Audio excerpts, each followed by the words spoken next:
Je m'appelle Édouard Marchal, je suis neurologue, je pratique aussi la neurochirurgie. J'ai fait mes études en France, à Alfort. J'ai déménagé au Québec pendant 1 an, ça c'était mon internat, puis ma résidence à Guelph en Ontario pendant 3 ans. Je suis resté 4 ans de plus à Toronto et depuis 1 an, j'ai la chance d'être de retour au Québec. Le patient souffre de ce qu'on appelle une hydrocéphalie congénitale, c'est-à-dire qu'on a à l'intérieur du cerveau des ballons d'eau, puis le liquide est créé à l'intérieur de ces ballons d'eau, c'est ce qu'on appelle des ventricules. Et ce liquide céphalorachidien va circuler de l'intérieur du cerveau à l'extérieur du cerveau par tout un système de 4 ventricules. On peut avoir une obstruction. Quand on a une obstruction, on a en amont de la pression et du volume qui va se former. Ça, c'est ce qu'on appelle une hydrocéphalie. Les signes cliniques, c'est une variété de signes neurologiques. Ça commence par des céphalées, des crises d'épilepsie, des changements de comportement, des difficultés cognitives, difficultés d'apprentissage. Et on a d'autres signes neurologiques plus sévères qui vont varier des difficultés à marcher jusqu'au coma. Ce patient nous a été référé par un vétérinaire de quartier justement qui a pu identifier les signes et les référer justement en neurologie pour investiguer de manière plus approfondie.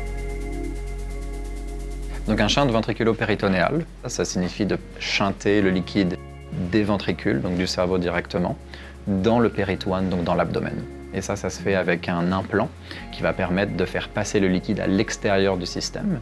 C'est un implant qui va du ventricule, sous la peau, et ensuite dans l'abdomen.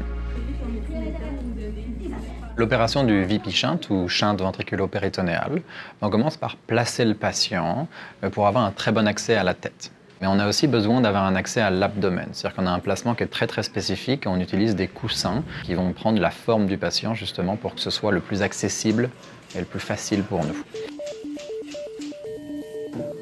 La deuxième partie, ça va être de faire l'abord au niveau du crâne, c'est-à-dire qu'on va ouvrir la peau et faire un tout petit trou au niveau du crâne.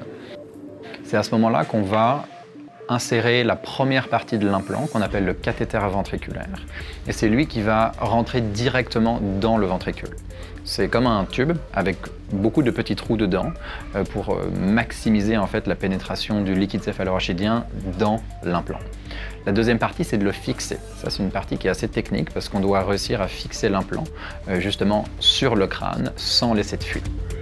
La troisième partie, ça va être de connecter l'implant à la valve.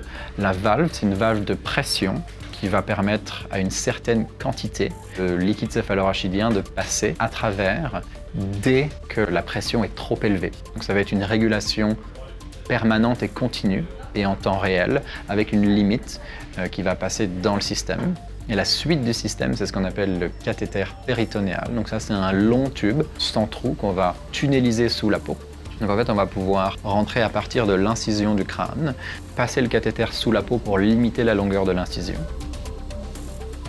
Et par la suite, on va insérer le cathéter dans l'abdomen. Donc on fait un tout petit trou qui nous permet d'insérer justement le bout du cathéter. Et c'est là où le liquide va circuler du ventricule dans un système fermé avec une valve de pression jusqu'au péritoine, donc l'abdomen.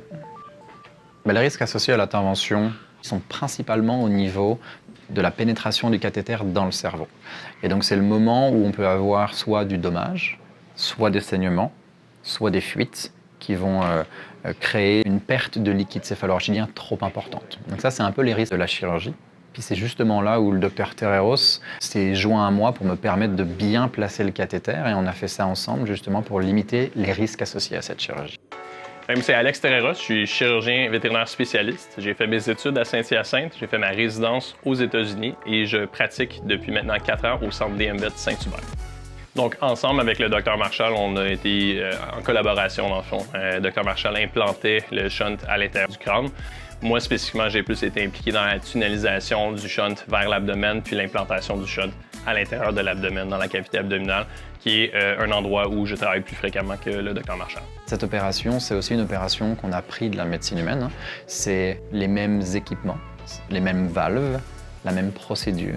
Et en fait, le suivi même est très similaire à ce qu'on va faire pour un patient humain avec ce même type de maladie. La collaboration, c'est la clé du succès pour des interventions complexes. C'est là qu'un centre de spécialité, ça prend tout son sens. Donc non seulement moi et le Dr Marchand, on va travailler ensemble pour des cas plus complexes, mais on va aussi travailler avec d'autres spécialités, que ce soit des anesthésistes spécialistes qui vont nous permettre de pouvoir réaliser la procédure, des spécialistes des soins intensifs qui vont pouvoir faire le monitoring en post-opératoire pour s'assurer que la récupération du patient est optimale. C'est vraiment une collaboration multispécialité, un cas de chirurgie comme ça.